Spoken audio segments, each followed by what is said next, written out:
Have you ever noticed how quickly warmth can turn to ice? One day you feel embraced, included, almost woven into the fabric of a group or a relationship. And then, without warning, you sense a chill, a silence in the room when you enter. Messages left unanswered, smiles that used to linger now turning into glances that slide past you. It can feel like a mirror that once reflected belonging suddenly tilts, throwing back only rejection. That shock is not small. At a primal level, it feels like exile. Jung might say it touches the archetypal fear of being cast out of the tribe, stripped of safety and recognition. Our nervous system is wired for connection, so when others suddenly withdraw or turn against us, the body doesn't just feel sadness, it feels panic. Your chest tightens, your breath grows shallow, and there's a quiet plea in the back of the mind. What did I do wrong? The pain lands deeper when the wound isn't only about the present moment. Many of us carry old imprints, perhaps the cool dismissal of a father, or the unpredictable withdrawal of a mother. Those early ruptures prime us to feel today's rejection as something larger than it is. The silence of a friend can echo like a parent's absence. The criticism of a partner can reopen the scar of childhood shame. What's happening now is amplified by what still lingers inside. Jung warned that much of what shocks us in others is bound up with the shadow. The shadow is not simply darkness. It is the part of us that has been pushed out of sight, often for survival. When someone turns on us suddenly, it is sometimes our own unintegrated shadow being reflected back. The aggression we repress, the insecurity we bury, these can leak out subtly, and others sense them even before we do. And when they react, it feels like hatred has arrived at our doorstep without cause. But biology adds its own layer to the story. Neuroscience shows that sudden exclusion registers in the brain much like physical pain. The oxytocin that once gave a sense of closeness drops away, and cortisol, the stress hormone, rises sharply. Your body interprets rejection as threat. That is why even a minor social snub can feel outsized, almost life or death. The nervous system is not making a mistake. It is following its old programming: stay with the tribe or risk survival. Cultures have long recognized this tension through ritual. Think of the scapegoat practice. A community places its collective fears and failures on one figure and then drives them out. The individual carries the burden of what the group cannot hold. On some level, when people suddenly hate or reject us, the same pattern is at play. Their fear, shame, or unacknowledged shadow gets projected outward, and we become the vessel they cannot bear to see in themselves. So if you felt the sting of being cast out, know that what you are experiencing is both deeply human and deeply patterned. It is not proof that you are broken. It is a mirror moment. Painful, yes, but also an invitation to see what is being reflected back, both from within you and from the archetypal dramas playing out around you. The question is not simply, why do they hate me? The deeper question is, what story of belonging and exile is being replayed here? And how can I meet it with clarity instead of collapse? And that is where we turn next. The shadow that others smell before you do. Sometimes people react to you in ways that feel out of proportion. A friend grows distant, a colleague seems suddenly irritated, or a partner's warmth cools without explanation. It is tempting to search for a clear, external cause, something you said, something you did. Yet often, what they are reacting to is not the visible part of you, but the energy you carry unconsciously. Carl Jung named this realm the shadow. The shadow is not evil, nor is it a curse. It is the storehouse of qualities we learned were unacceptable: anger, neediness, pride, fear. We push them down to survive, but what is hidden is not gone. It seeps through tone, posture, micro-expressions, and even silence. Others can sense these undercurrents before we consciously recognize them ourselves. It is less about words, more about what leaks through. This is why sudden hatred or rejection can feel bewildering. Someone may be recoiling not from your essence, but from a shadow frequency you are unaware you are transmitting. If you repress your aggression, others may feel a faint threat in your calmness. If you bury insecurity, others may perceive arrogance in your confidence. The reaction you receive is often less about who you are, and more about what remains unintegrated within you. Jung described projection as the act of seeing in others what we cannot yet face in ourselves. Here lies the paradox. When someone hates you, it may be their shadow meeting yours. In that clash of unseen energies, What surfaces is discomfort, envy, or defensiveness? Hatred becomes less a verdict on your character and more a mirror of unresolved material, both theirs and yours. Consider the story of a man who shared on Reddit that after finding new confidence, he noticed his friends withdrawing. He thought he had done something wrong, but in reality, he had stepped into an unbalanced version of the hero archetype. His sudden boldness, ungrounded in humility, triggered envy in his circle and unease in himself. What he saw as rejection was, in truth, feedback. His transformation had carried a shadow of arrogance that neither he nor his friends could fully articulate. There is a way to approach this without shame. One practice is shadow journaling. The process is simple but revealing. Begin by identifying moments of repeated rejection or conflict in your life. Write them down without judgment. Next, ask, what archetype might be playing out here? The hero, the victim, the trickster, the martyr. Naming the archetype allows you to see the larger pattern beyond the personal sting. Finally, test small adjustments in your daily interactions. Not to perform, but to experiment. What shifts when you allow more honesty about anger or more humility in success? Through this process, hatred and rejection cease to be random punishments. They become signals, indicators of energy unacknowledged, patterns waiting to be integrated. When seen this way, what once felt like sudden betrayal can begin to serve as a guidepost toward deeper self-knowledge.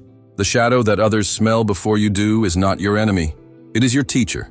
The question is whether you can slow down enough to listen to what it's asking you to reclaim. The dopamine trap. Why success breeds silent enemies. There is a hidden cost to achievement that few are willing to speak about.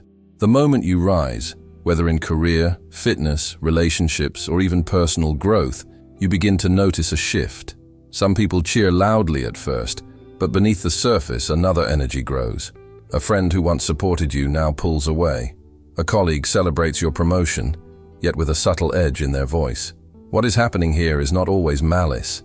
It is a very human response to success. At the root lies what we could call validation addiction.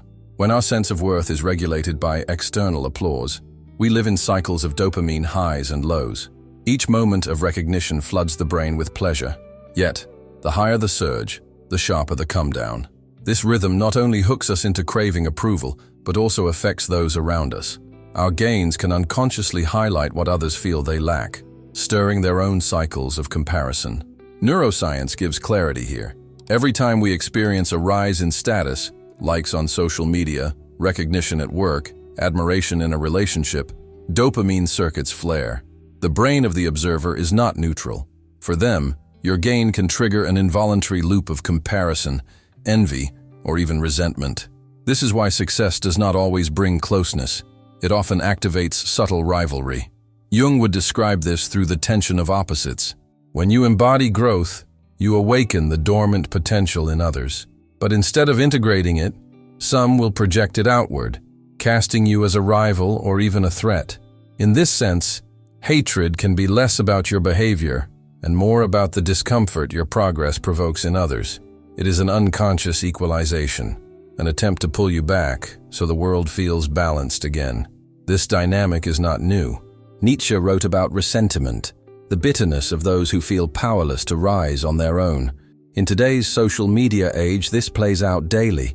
A man shares his transformation, sobriety, discipline, financial stability, and his old circle quietly distances itself. Not because he wronged them, but because his growth forced them to confront their own inertia. There is a path out of this trap, but it requires anchoring success differently. One method is what we can call the private victory ritual. Instead of tying your nervous system to external applause, you link achievement to inner markers, quiet, personal acknowledgements of progress.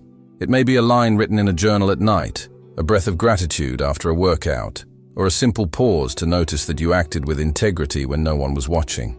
These inner rituals detach the nervous system from constant dopamine spikes and soften the equalization others feel.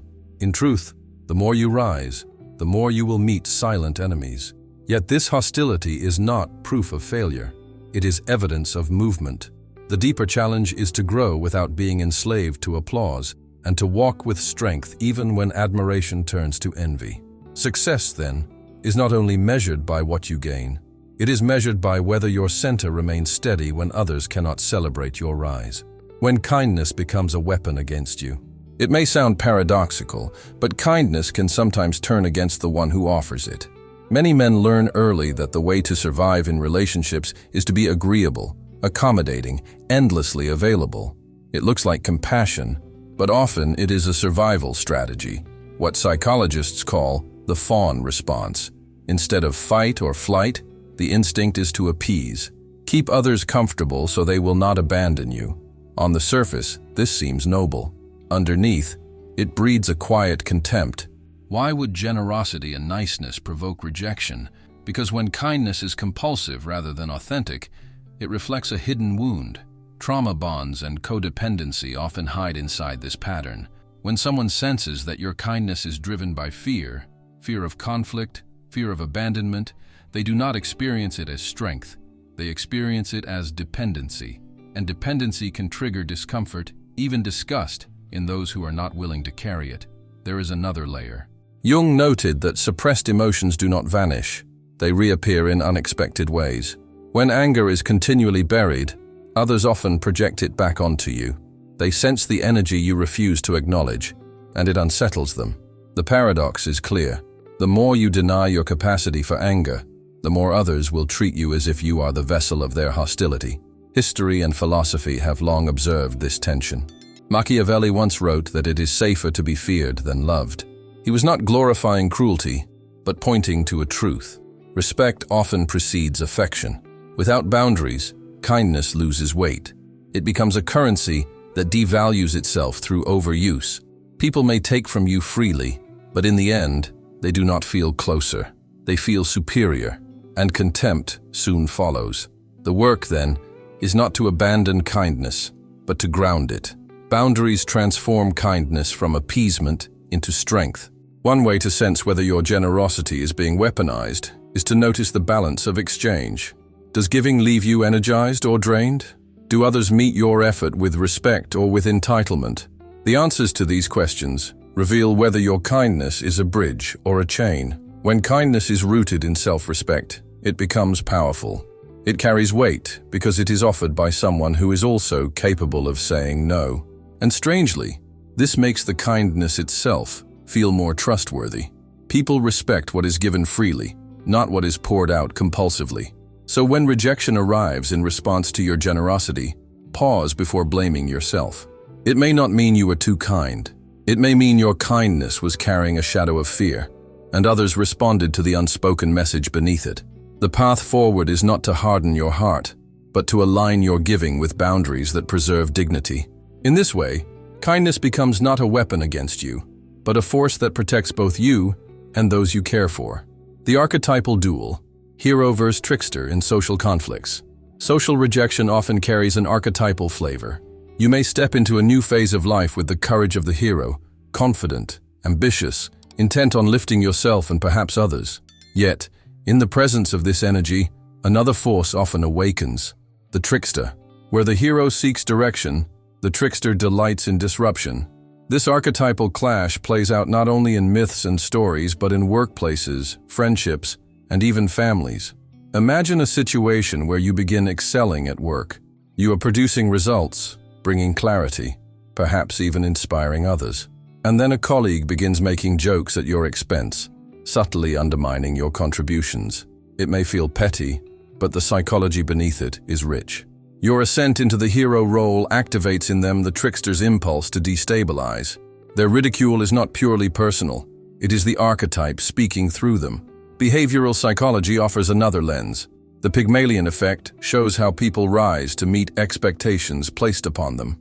But inverted, it can also mean that when others feel threatened by your rise, they lower their expectations of you, hoping to cut you down. Their hostility, then, is not always born of hatred. It can be a distorted form of fascination. What they cannot integrate as admiration becomes inverted into mockery. Hate, in this light, is often admiration in disguise, bent by envy and discomfort. Jung would remind us that archetypes are not personal possessions, but collective forces. When the hero in you emerges, the trickster may appear in someone else to balance the energy. This does not make one of you right and the other wrong. It means that unconscious dynamics are being played out on a shared stage. To see the conflict through this lens can soften the sting. Instead of feeling attacked by a person, you recognize that an archetypal drama is unfolding, one that humanity has lived through for centuries. There is a way to observe this pattern more clearly. Imagine mapping the roles people play in your life. Some lift you, affirming your growth. Others undermine, ridicule, or subtly compete.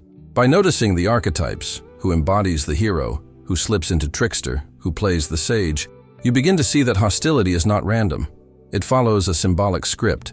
This awareness itself can shift the emotional charge, transforming confusion into clarity. Stories abound of workplace rivalries where sudden hostility was less about dislike and more about perceived threat to hierarchy. A rising employee evokes admiration in some, envy in others. The same is true in friendships. One man's newfound discipline can inspire, while for another it awakens insecurity, leading to sarcasm or withdrawal. When you recognize the archetypal duel at play, the hostility loses its poison. You may still feel the sting, but you also see the pattern. And in that recognition, you are no longer just a target of rejection. You become a witness to the deeper drama, able to respond with perspective rather than collapse. The question becomes not, why do they hate me? But, which archetypes are speaking through us right now, and how can I meet them with steadiness? The silent contract you didn't know you signed. Much of social life is built on unspoken agreements. People come to know you in a certain role, the dependable one, the quiet one, the entertainer, the rescuer. Without words, a silent contract forms. Stay in this role, and we will accept you. Break it, and we may turn away. When hatred or rejection appears suddenly, it is often a sign that such a contract has been violated, not through betrayal, but through growth. Psychology calls this identity inertia. Others become comfortable with the version of you they first met. When you change, it unsettles the predictability they relied on. Your nervous system may be adapting, healing, expanding, but theirs feels destabilized. Transformation always challenges the social fabric because it asks others to renegotiate how they relate to you. Some rise to the challenge, others resist, often with hostility. Jung's view of individuation makes sense of this. To individuate is to step beyond roles that once kept you safe, but now keep you small.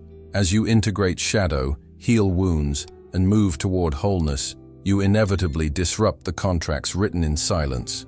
To those who resist their own growth, your transformation feels like betrayal. Yet paradoxically, their rejection may be the clearest evidence that you are evolving. Consider the story of a man who quit drinking. His circle of friends, bound together by nights of alcohol, reacted not with celebration, but with contempt. They teased, excluded, even expressed anger. It was not moral judgment. It was grief for the old archetypal bond. By breaking the ritual, he broke the silent contract. Their hatred was less about him, more about their fear of losing the identity they shared through him. This dynamic appears in many forms. The man who chooses sobriety, the partner who learns boundaries, the friend who no longer plays the role of rescuer. Each shift threatens the stability of old patterns. The cost of evolution is often the discomfort of others. There is a way to meet this tension consciously. Instead of cutting ties immediately or collapsing back into old roles, it is possible to initiate what we might call a role renegotiation ritual. It is not about confrontation, but conversation, naming your new path, clarifying what you can and cannot carry, and inviting others to walk with you if they choose. Some will adapt, others will not. But the clarity itself is liberating, because it breaks the illusion that you must stay small to be loved. In spiritual terms, these ruptures are initiations. They remind us that belonging cannot be purchased at the cost of our own becoming. Jung wrote that individuation is a lonely path at first, because breaking the silent contracts of the past often means stepping into solitude. Yet it is this very solitude that clears the ground for authentic connection later. Relationships not based on outdated roles, but on mutual recognition.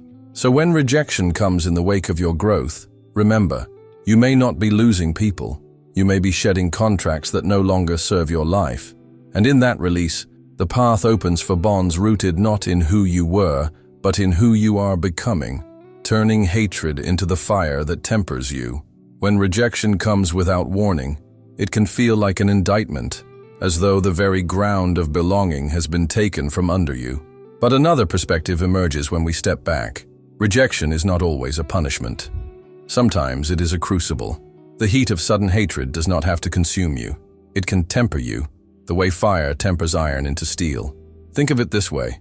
Every person who turns against you, every group that withdraws, every friendship that cools, each moment of rupture is also an invitation to become more resilient, more whole. It does not mean you were unworthy of love.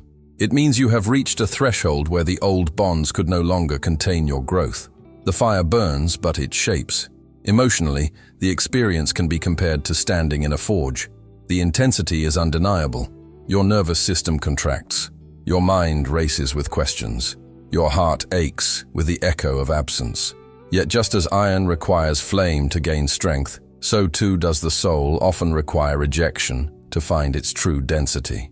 The very pain you feel now may be the catalyst that welds together parts of yourself long kept separate.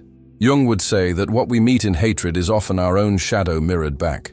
But if we stay with it, not collapsing, not retaliating, simply holding it in awareness, it becomes fuel for individuation. The very qualities projected onto us can become the ones we reclaim. Strength mistaken for arrogance, boundaries mistaken for coldness, transformation mistaken for betrayal. These reflections sharpen us, forcing us to integrate what others could not accept. A small practice can anchor this truth in the body. Try pausing in the moment of rejection before reaction takes over. Take 5 slow, deliberate breaths, feeling the rise and fall of your chest. Then, ask quietly, if their hatred is a mirror, what strength is it showing me to forge? You may not hear an answer immediately. That is fine. The question itself keeps you rooted in agency rather than collapse. The closing truth is simple, though not easy.